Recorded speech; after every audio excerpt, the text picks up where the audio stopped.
Estimados amigos, en nuestro enfoque de hoy contamos con la presencia del doctor Gustavo Marturet, presidente del Consejo Bancario y presidente del Banco Mercantil, con quien conversaremos un poco sobre toda esta polémica del beneficio de los bancos en 1989, la determinación de las tasas de interés y otros temas por demás interesantes para todos nosotros.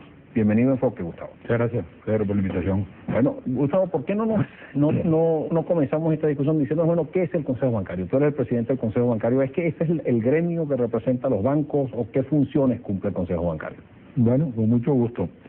El Consejo Bancario es una institución que está prevista en la Ley de Bancos y su finalidad fundamental es representar a las instituciones financieras frente al Ejecutivo, cuya representación la hace a través de la superintendencia y con sus relaciones con el Banco Central y con los distintos despachos ejecutivos.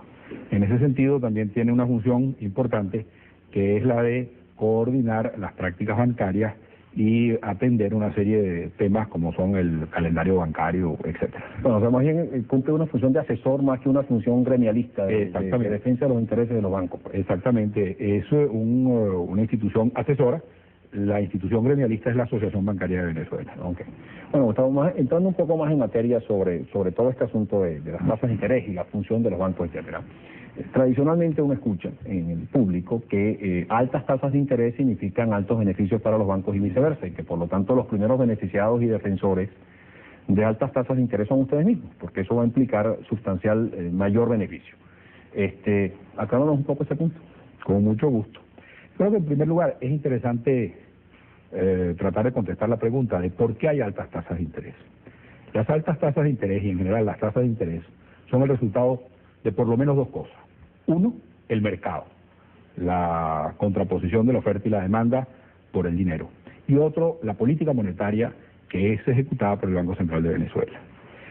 La política monetaria que ejecuta el Banco Central fundamentalmente lo hace fijando máximos y mínimos en tasa de interés, fijando tasa de redescuento y fijando una serie de parámetros, como por ejemplo lo que el Banco Central paga en un instante dado, los famosos cero cupón que estamos viendo recientemente, se convierte en un piso de lo que hay que pagar por instrumentos semejantes por parte de los bancos, aun cuando las tasas mínimas en el mercado sean otras.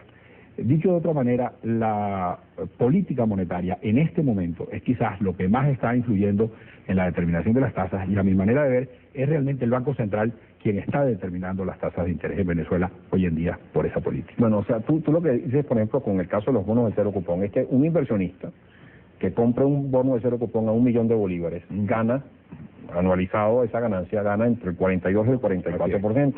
Y que por lo tanto un depositante que tenga sus fondos depositados en tu banco o en cualquier banco, te va a decir o me pagas algo similar a lo que yo puedo ganar en esta colocación alternativa, o simplemente pues saco mis recursos y compro bonos de cero cupón, y eso te forza a ti por lo tanto a elevar la tasa que tú le vas a pagar a ese inversionista o a ese depositante, y por lo tanto también aumentar la tasa activa. Exacto. Para mantener tu diferencial. ¿Por qué no nos hablas un poco sobre el diferencial? Bueno, dicho entonces así, lo primero es que nosotros no fijamos la tasa, fijadas ya por el Banco Central. La diferencia entre las tasas es lo que es importante. ¿Qué diferencia hay entre la tasa activa, que es la que los bancos le cobramos a nuestros clientes, y en la tasa pasiva, que es la que nosotros le pagamos a nuestros clientes? Por ejemplo, en el caso de lo que le cobramos a los clientes, en promedio hoy en día, de acuerdo a las cifras del Banco Central, es del orden del 40.6%. Y a plazo fijo estamos pagando del orden de déjame echarle un vistazo a unas cifras que me traje acá. En promedio, a plazo fijo, la banca está pagando como el 36%. Eso quiere decir que el margen que hay entre la tasa activa y la tasa pasiva es el 4%. Y eso es lo que realmente nos interesa, no dónde están las tasas en sí mismas. De allí que tasas altas no signifiquen utilidades altas. Lo importante es el margen. Si ahora tomáramos el costo del dinero, por ejemplo, promedio, porque como tú bien sabes, los bancos pagamos a plazo fijo, pagamos en ahorros, pero también por cuentas corrientes no pagamos, de manera que el costo del dinero es el promedio ponderado, por supuesto, de estos distintos depósitos. El costo promedio del dinero es en este momento, nuevamente cifras ponderadas en base a información del Central, del orden del 21%. Pero no podemos prestar todo lo que captamos. ¿Por qué? Porque hay que hacer encajes, porque hay que financiar una serie de inversiones. Esto hace que el costo del dinero promedio esté en este momento en el 25%, más el costo de administración de un banco, que es el orden del 8%, el margen que podríamos llamar total entre lo que cobramos y el promedio es el orden del 8%.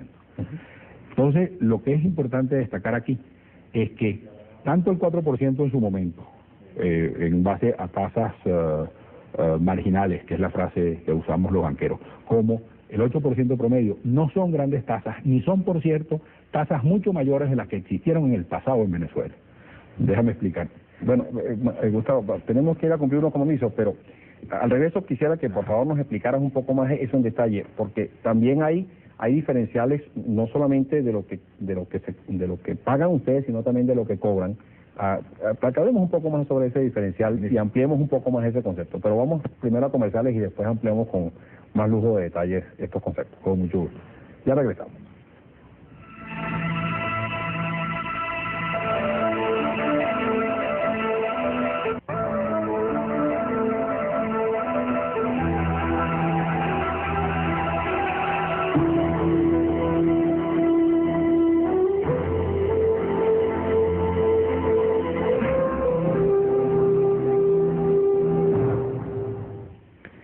Gustavo, al final del segmento anterior, tú nos explicabas que la verdadera utilidad para los bancos está en el diferencial entre la tasa activa y la tasa pasiva, entre la tasa que ustedes pagan por los depósitos y la que cobran por los préstamos. Sin embargo, hay también un punto que plantean, digamos, en contestación a ese criterio, que es que a los bancos cobrar por anticipado los intereses que cobran por los préstamos, de hecho, aun cuando el préstamo esté a 40 o 40,6, la tasa de interés efectiva que se cobra es mucho mayor porque tú cobras los intereses por anticipado y por lo tanto en términos anualizados es algo mayor y por lo tanto eso amplía nuevamente el diferencial entre una tasa y otra y por lo tanto amplía los niveles de beneficio de los bancos. ¿Qué nos puedes decir al respecto? Bueno, eso es verdad. Eso es simplemente lo que se llama tasa de interés efectiva. Ahora, eso siempre ha sido así. Y independientemente de la tasa de interés, cuando fue el 13, cuando fue el 18, hoy que es el 40, se ha cobrado siempre adelantada en algunos casos y al final del lapso en otros casos. Normalmente es algo que se establece entre el banco y el deudor, o sea, se acuerda. Es cierto que en la mayoría de los casos los bancos cobramos los intereses por adelantado y la tasa es un poco más alta, en consecuencia el margen es un poco más alto. Ahora, quizás yo quisiera terminar de contestarte la pregunta respecto a si las altas tasas de interés representan grandes utilidades para los bancos. En primer lugar, resumiendo, quien fija las tasas de interés es el Banco Central. En segundo lugar, las altas tasas de interés no es lo que representan o lo que determinan altas utilidades, porque lo importante no son las altas tasas, lo importante es el margen. En tercer lugar, a pesar de que el margen en puntos porcentuales, es decir, haciendo la diferencia entre lo que se paga y lo que se cobra, da un número, esa diferencia la podemos llamar el valor nominal, ha crecido. ¿Por qué? Porque antes, cuando cobrábamos 13, pagábamos 8, 5% era la diferencia. Hoy, cuando pagamos 40, cuando cobramos 40, pagamos 36, luego 4% es la diferencia.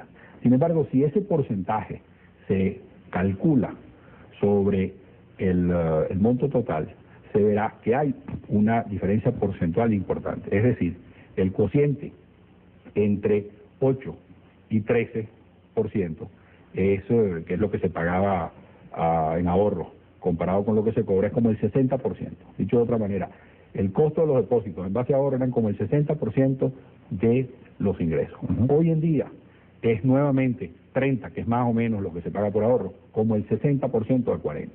Lo que ha cambiado es los valores absolutos, no así el valor porcentual, que es lo que realmente es determinante e importante. O sea, tú lo que dices es simplemente que hoy el diferencial es mayor en puntos porcentuales. En valor absoluto. 10 puntos porcentuales, tanto cuando antes era 5 puntos porcentuales, pero esa diferencia en términos relativos porcentuales, es prácticamente la misma, pues, entre una y otra. Mira, Gustavo, recientemente salieron los resultados del año... Perdón que te corrija. Y ese número entre lo que cobramos y lo que pagamos en promedio no es 10, es 8 o menos, para que no quede... Porque el diferencial entre activas y pasivas. Mira, Gustavo, Recientemente salieron los resultados del año 1989 totales, porque pues, salieron los resultados del segundo semestre. Y las utilidades, o sea, pues, de acuerdo a lo que reportan los periódicos, fueron importantes. ¿Por qué no nos hablas un poco? Hay mucha gente que dice, bueno, los bancos están ganando, siguen ganando en exceso, a pesar de las dificultades económicas, los bancos están ganando elevados porcentajes. ¿Por qué no nos hablas un poco sobre eso? Con mucho gusto. En primer lugar, es cierto, los bancos están ganando dinero. En segundo lugar, yo creo que podríamos decir que la cifra no es un alto porcentaje. Vamos a medirla de acuerdo a distintos criterios. Aumento de la cifra del año 88 al año 89. El aumento de las utilidades es 35%. Nuevamente es una cifra importante, pero si se compara con la inflación, que ha sido del 80%, llegamos a la conclusión de que los bancos en realidad han ganado, no han logrado mantener el valor real de su capital. Es decir, en otras palabras, se han empobrecido en términos relativos. En segundo lugar, pero eso se refiere, Gustavo, a que el patrimonio de los bancos, los activos de los bancos, que son activos financieros, han bajado de valor, porque tú, digamos, lo incrementaste por la utilidad en 30, un 35%, y la inflación te lo comió mucho más. Así es. Pero ese es, digamos, una variable, eso es un stock, ese es el monto de tus activos. Correcto. Ahora, la utilidad es un flujo, es lo que tú ganaste a lo largo de un periodo. Sí, pero es importante destacar que si las utilidades que existían en el 88 hubieran sido iguales a las del 89 en términos relativos, debían haber crecido por lo menos en base a la tasa de inflación. Exactamente. Entonces la primera cosa es, no crecieron en base a la tasa de inflación, luego son en términos relativos menores. Otra manera de verlo sería la relación que hay entre la utilidad del capital, que es lo que tú estás apuntando.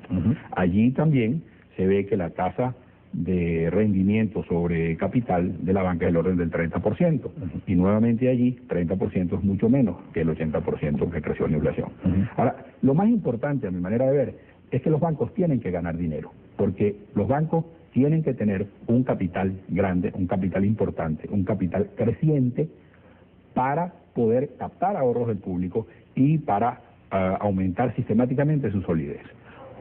Si un banco no ganara dinero, no podría aumentar y no podría mantener por lo menos esa relación de capital activos totales, que están creciendo por razones de la inflación. Y si lo vemos desde ese punto de vista, llegamos entonces a la conclusión de que la única manera que tiene un banco para aumentar su capital es por la vía de las utilidades. Eso hace que yo piense que es muy importante la utilidad de los bancos, que es muy importante para el depositante, que es muy importante para el accionista, sobre todo si se toma en cuenta que los bancos reinvierten prácticamente la totalidad de su utilidad. El 80% de lo que se ganan está reinvertido y solamente la diferencia es lo que se da como dividendo. Es que yo creo, mira, Gustavo, yo creo que ahí hay una cosa que es importante, que es la siguiente. En primer término, los bancos no tienen, o tienen muy pocos activos fijos, activos tangibles. También es verdad. Solamente los edificios y el mobiliario que tienen, pero en realidad no tienen, como en el caso de una industria, el fuerte de sus activos no está concentrado en activos físicos, que si bien una industria no gana tanto, sus activos se revalorizan, de hecho, inclusive con la inflación, y eso les compensa. Ustedes lo que tienen son activos de tipo financiero y que por lo tanto son activos altamente expuestos digamos, a lo que es el impacto inflacionario como tal. Y yo creo que eso es algo importante. Y lo segundo, es lo siguiente, es con referencia a lo que tú decías, que es que en la medida en que tú tengas una economía en inflación, los requerimientos de dinero, los requerimientos de financiamiento aumentan al mismo ritmo que aumenta la inflación, como mínimo, o aumentan a un ritmo incluso más acelerado que el de la inflación. Y por lo tanto, los bancos, como tienen una serie de regulaciones y de limitaciones que para poder expandir su cartera de crédito también tienen que expandir su patrimonio, su base, digamos, su base patrimonial en la que sustentan sus operaciones, pues también es necesario que los bancos ganen para que puedan reinvertir y ampliar su capacidad, y de esa forma los bancos estén en capacidad de poder seguir ampliando o ensanchando los créditos que otorga. ¿Qué percepción tienes tú con respecto a ese criterio? Bueno, es exactamente en esa forma.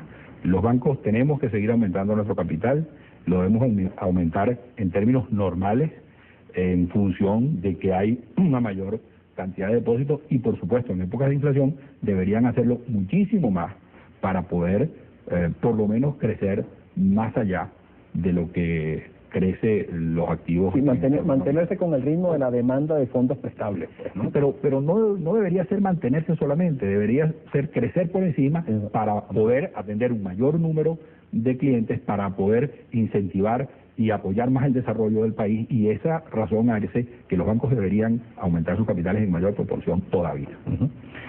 Mira, Gustavo, yendo a la parte ya de colocaciones y de rendimiento de colocaciones alternativas y todo esto, ¿qué nos puedes decir? En el año 89, la modificación de las tasas de interés modificó radicalmente todo lo que era la inversión financiera, la inversión puramente financiera, y las alternativas de colocación, entre colocación en dólares o colocación en depósitos, colocación en activos financieros, en acciones, etcétera, etcétera. ¿Qué nos puedes tú decir al respecto? ¿Cómo evolucionó eso en el año 1989? Bueno, en el año 89, como sabemos, las tasas de interés financieras, las que pagaban los bancos y fijaba el Banco Central, empezaron pues relativamente bajas, 8% en ahorros, 9% a plazo fijo, y en función del cambio de la política del Banco Central fue creciendo sistemáticamente, de manera que hoy en día el depositante sí tiene una alternativa válida de inversión a través de inversión financiera, a través de la banca. Basta decir que, por ejemplo, cuando un banco paga el 30 y pico, 36% a plazo fijo, lo que está en realidad es pagando un 3% mensual, en términos promedio, y la tasa de inflación en el mes de diciembre fue 1,6. Es decir, que los bancos estamos pagando entre 1 y 1,5% de tasa real, por lo menos en el mes de diciembre.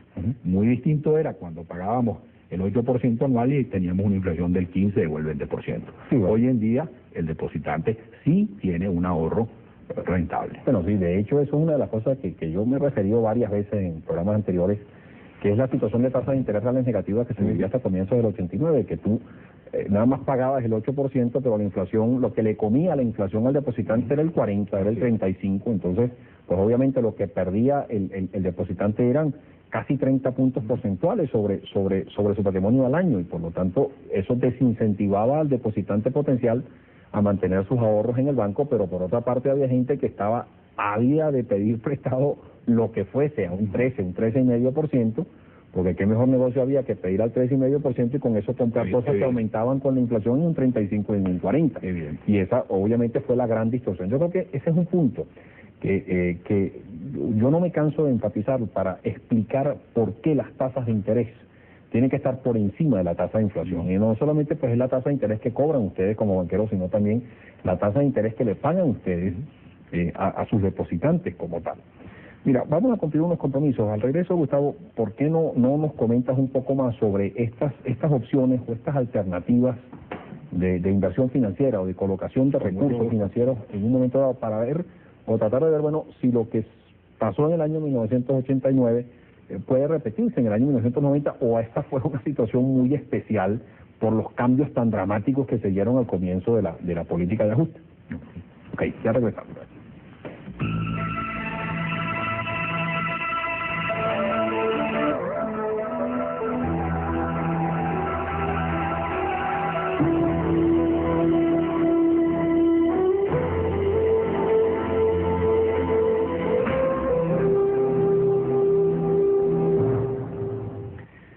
Al final de la sección anterior te estaba planteando un tema que me parece interesante. Bueno, ¿qué alternativas, cuáles fueron los rendimientos que obtuvo un inversionista financiero en el año 1989 en las diferentes opciones que tenía en el mercado venezolano? ¿Por qué no nos hablas un poquito sobre eso?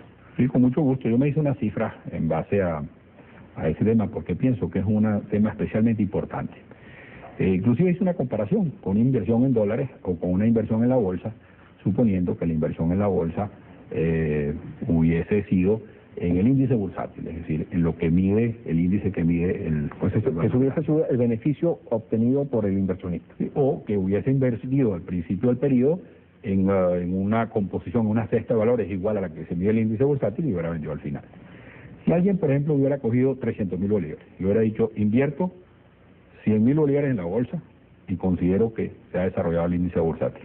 Cojo 100.000 bolívares, los convierto en dólares a la tasa de cambio de ese día y los coloco en lo que llaman un money market account al 6%. O cojo ese dinero y abro un plazo fijo a 60 días y renuevo los instrumentos, los abro en marzo y los voy renovando hasta el 31 de diciembre, el 31 de diciembre, liquido y veo cuánto tengo, me hubiera encontrado con que los 100.000 bolívares que invertí en un depósito a plazo fijo se han convertido con la reinversión en 131.628 bolívares. Y los 100.000 bolívares que invertí en dólares se han convertido solamente en 116.562 bolívares. En otras palabras, me ha rendido más la inversión en bolívares que la inversión en dólares. Y si yo hubiera hubiera querido tener dólares en diciembre, porque por ejemplo tenía algún pago que hacer o tenía que hacer alguna compra en el exterior, hubiera sido mucho mejor negocio haber invertido en bolívares y haber comprado los dólares en diciembre que haber comprado los dólares en marzo y haberlos mantenido rindiendo. En otras palabras, si se ve al pasado y si se ve entre marzo y diciembre, fue más rentable la inversión en bolívares, 37 y pico por ciento anualizado, que la inversión en dólares, 19% en bolívares anualizados.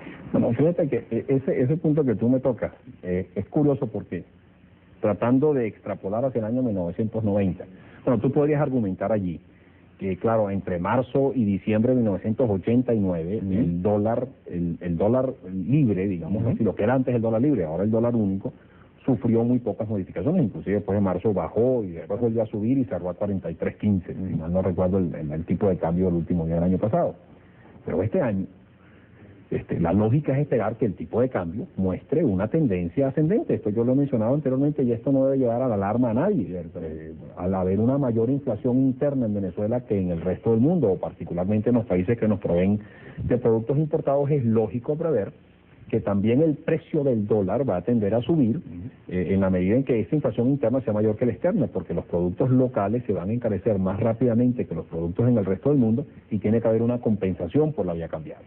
Entonces yo diría que sería lógico, si ese fuese el único factor que influyese sobre el tipo de cambio, que el tipo de cambio o el dólar se apreciase más o menos en un 30%, 25 a 30% a lo largo del año 1990. Y si ese fuese el caso, entonces tendríamos un rendimiento de ese 25 o 30% más ese 6% que paga el money market. Y por lo tanto, ese sería el tipo, digamos, el rendimiento que percibiría quien compra dólares el 1 de enero de este año y los tiene el 31 de diciembre. Pero si tú, a su vez, le pagas a ese inversionista o a ese propietario de esos fondos financieros un interés mayor que la inflación localmente, por ejemplo, le pagas ese 38, ese 40%, todavía de pronto tú puedes tener que la colocación en bolívares sería aún más rentable que la colocación en dólares este año. Claro, eso siempre y cuando realmente la apreciación del dólar no supere ese diferencial de inflación. Si ya el dólar se deprecia más intensamente porque las expectativas se van de las manos o cualquier otra circunstancia ajena, sí podría ser más rentable el dólar que el bolívar. Pero yo creo que ese es un argumento también muy sólido para defender la necesidad de por qué las tasas de interés tienen que ser reales positivas, es decir, por qué las tasas de interés tienen que estar por encima de la tasa de inflación, porque si no todo el mundo preferiría invertir en dólares y colocar en el exterior. Ciertamente. Eso, yo creo que ese es el planteamiento y creo que también se puede inclusive usar al revés. Si las tasas de interés se mantienen reales, perfectamente el 90 como el 89, la rentabilidad de una inversión en bolívares puede ser perfectamente mucho mayor que la rentabilidad de una inversión en dólares. Todo dependerá de la tasa de cambio. Para mí, el resumen de esto es, hay que sacar las cuentas bien, y no hay que dejar llevarse por actitudes emotivas, por informaciones en un momento muy escandalosas, que en realidad no reflejan los verdaderos rendimientos si no se hacen las cuentas en cada caso, que por lo demás son muy sencillas de hacer. O sea, tú dirías pues que sigue teniendo una opción válida la colocación en bolívares a partir del año, durante el año 1990 y que por lo tanto eso es lo que debe llevar a la reflexión. Bueno, Gustavo, ya prácticamente se nos acaba el tiempo. No sé si tú quisieras pues finalizar este programa transmitiendo algún mensaje final. Ciertamente, en primer lugar, una vez más, Pedro, muchas gracias por esta invitación. En segundo lugar, yo pienso que Venezuela tiene y ha tenido una serie de problemas importantes. Creo que estamos en la vía correcta de la solución de esos problemas, creo que estamos en la vía correcta del establecimiento de los equilibrios, pero si fuera a dejar un solo mensaje, Para mí el que hay que dejar es que esta situación económica y esta situación de nuestro país no la podemos resolver sino nosotros mismos los venezolanos. Somos nosotros a quienes nos toca resolver este problema. No va a haber soluciones mágicas, no va a haber alzas de precios gigantescos, no va a haber grandes soluciones que estén en manos de los otros. Nos toca a nosotros resolver este problema, nos toca a nosotros trabajando y enfrentando la realidad venezolana, el resolverlo, echar este país hacia adelante, y eso estoy seguro que lo vamos a lograr, tarde o temprano, pero en la medida de nuestros esfuerzos y sobre todo sin esperar soluciones mágicas y soluciones externas. Yo creo que ese reto es una realidad y yo creo que tenemos que movernos eficientemente. Ahora ya la renta petrolera del pasado ya no va a ser suficiente, va a ser importante, pero no va a ser suficiente ahora cerrar. Como tú dices, coincido plenamente contigo de que ahora nos toca a nosotros hacer mucho por salir adelante. Gustavo, 1.000.000 de gracias por atender nuestra invitación y esperamos verte nuevamente en nuestro programa en un futuro reciente. Muchas gracias.